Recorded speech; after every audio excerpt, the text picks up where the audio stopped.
नमस्ते। आज के इस धमाकेदार एक्सप्लेनर में हम एक ऐसी कहानी पर बात करने वाले हैं जिसने पूरी दुनिया में बातचीत का तरीका ही बदल कर रख दिया। हम बात कर रहे हैं फेसबुक की, एक ऐसा प्लेटफॉर्म जिसने सच में पूरी दुनिया को एक धागे में पिरो दिया। तो चलिए आज के इस विश्लेषण में समझते हैं कि कैसे एक छोटा सा आइडिया एक ग्लोबल पावर हाउस बन गया और कैसे ये हम सबकी रोजमर्रा की जिंदगी का इतना अहम हिस्सा बन चुका है। अक्सर एक सवाल मन में आता है, एक साधारण सा कॉलेज ऐप और उसने पूरी दुनिया को कैसे जोड़ दिया। सोचने वाली बात है ना। होता क्या है कि जब हम आज की बड़ी बड़ी कंपनियों को देखते हैं तो उनकी कामयाबी की चकाचौंध में उनकी वो छोटी सी शुरुआत कहीं छिप जाती है। एक छोटे से स्टूडेंट नेटवर्क से लेकर दुनिया की सबसे बड़ी कंपनियों में से एक बनने तक का यह सफर सच में किसी जादू से काम नहीं लगता। तो चलिए थोड़ा पीछे चलते हैं और कहानी की शुरुआत से शुरू करते हैं। भाग 1, 2004 का कॉलेज नेटवर्क। साल था 2004। जी हां, यही वो साल था जब इस पूरे डिजिटल क्रांति के बीज बोए गए थे। मार्क जुकरबर्ग और उनके कुछ दोस्तों ने मिलकर एक प्रोजेक्ट शुरू किया। उस वक्त मकसद बहुत ही सीधा और छोटा सा था। शुरुआत में किसी ने नहीं सोचा था कि ये आइडिया एक दिन दुनिया के करोड़ों लोगों की सुबह से लेकर रात तक की आदत बन जाएगा। अब जरा इस बदलाव को देखें। शुरुआत में ये प्लेटफॉर्म एकदम एक्सक्लूसिव था, मतलब सिर्फ और सिर्फ कॉलेज स्टूडेंट्स के लिए। लेकिन आज कहानी बिल्कुल पलट चुकी है। इसने हर सरहद, हर उम्र और हर वर्ग की दीवारों को तोड़कर ऐसी वैश्विक लोकप्रियता हासिल की है जिसकी शायद ही किसी ने कल्पना की होगी। अब आगे बढ़ते हैं भाग 2 की ओर, दुनिया को जोड़ना।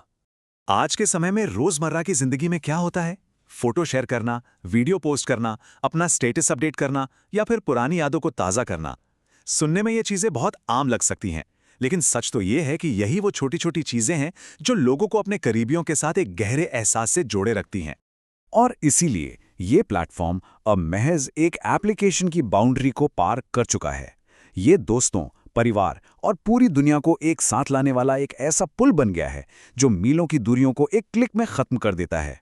एक पूरी की पूरी ग्लोबल कम्युनिटी का हिस्सा होने का एहसास। लेकिन कहानी सिर्फ लोगों के जुड़ने तक नहीं रुकती। अब आते हैं भाग 3 पर, डिजिटल व्यापार का युग। इसकी ग्रोथ का जो सफर रहा है ना, वो एकदम स्टेप बाय स्टेप हुआ है। पहले स्टेप में ये पूरी तरह से एक सोशल मीडिया की तरह शुरू हुआ। फिर दूसरे स्टेप में इसने ऑनलाइन बिजनेस के लिए अपने दरवाजे खोल दिए और तीसरे स्टेप तक आते आते इसने डिजिटल मार्केटिंग को एक बिल्कुल नया और दमदार रास्ता दे दिया। एक ऐसी जगह जहां ब्रांड्स सीधे अपने ग्राहकों से बात कर सकते हैं। आज अगर इनकम जनरेट करने की बात हो तो 2 टूल्स का जिक्र सबसे ज्यादा होता है, फेसबुक पेजेस और फेसबुक रील्स। पेजेस के जरिए ब्रांड्स और क्रिएटर्स अपनी एक पक्की पहचान बनाते हैं, जबकि रील्स तो तेजी से वायरल होने वाले शॉर्ट फॉर्म वीडियोस के जरिए लोगों का ध्यान खींचने का काम करते हैं। मतलब जो कभी सिर्फ एक सोशल नेटवर्क था, वो आज लाखों लोगों की कमाई का एक पक्का जरिया बन चुका है। और सबसे कमाल की बात क्या है? छोटे बिजनेसेस। जरा सोचिए, एक छोटा सा व्यापारी जो पहले सिर्फ अपने गली, मोहल्ले या शहर तक सीमित था, आज इन्हीं टूल्स की मदद से अपने प्रोडक्ट्स दुनिया के किसी भी कोने में बेच रहा है। हर छोटा बिजनेस आज एक बड़े ग्लोबल मार्केटप्लेस का हिस्सा बन गया है। चलिए अब रुक करते हैं भाग 4 का, कम्युनिटी बनाने वाले फीचर्स। इस प्लेटफॉर्म ने कम्युनिटी को मजबूत करने के लिए 3 बहुत ही अहम टूल्स दिए हैं: ग्रुप्स, मार्केटप्लेस और लाइव स्ट्रीमिंग। ग्रुप्स में एक जैसी सोच वाले लोग आपस में जुड़ते हैं और चर्चा करते हैं। मार्केटप्लेस ने लोकल लेवल पर सामान खरीदना और बेचना एकदम आसान कर दिया है। और लाइव स्ट्रीमिंग, ये तो रियल टाइम इंटरेक्शन का ऐसा मजा देता है कि लगता है जैसे हम सब किसी इवेंट में सीधे मौजूद हों। याद है पहले क्या कहा जाता था कि सोशल मीडिया तो बस टाइम पास और मनोरंजन है, लेकिन आज सच्चाई एकदम अलग है। आज ये नई चीजें सीखने, अपना बिजनेस बढ़ाने और अपनी एक अलग पहचान बनाने का एक बहुत बड़ा जरिया बन चुका है। लोग रोज कुछ नया सीख रहे हैं और अपना करियर तक बना रहे हैं।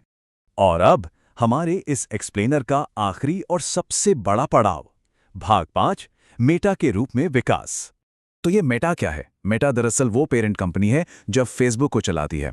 और सिर्फ फेसबुक ही नहीं, बल्कि कई और बड़े ऐप्स भी इसी के अंडर आते हैं। ये जो नाम बदला गया, ये सिर्फ कोई मार्केटिंग स्टंट नहीं था, बल्कि ये भविष्य की डिजिटल दुनिया को बनाने के एक बहुत बड़े विजन का हिस्सा है।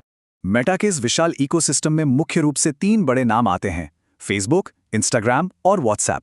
इन तीनों ही ऐप्स का इस्तेमाल हर दिन बहुत बड़े पैमाने पर होता है। अगर ध्यान से देखा जाए तो ये तीनों मिलकर पूरी दुनिया में होने वाले डिजिटल कम्युनिकेशन को एक तरह से ड्राइव कर रहे हैं। और इनके आंकड़े सच में हैरान करने वाले हैं। करोड़ों दैनिक यूजर्स, हर एक दिन करोड़ों लोग लॉगिन करते हैं, मैसेज भेजते हैं, कंटेंट शेयर करते हैं।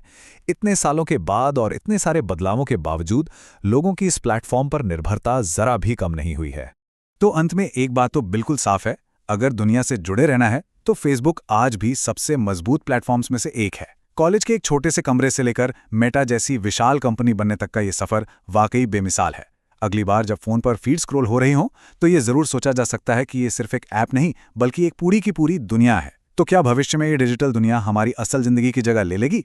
ये एक ऐसा सवाल है जिस पर हम सबको सोचना चाहिए। आज के इस एक्सप्लेनर में जुड़ने के लिए बहुत बहुत धन्यवाद।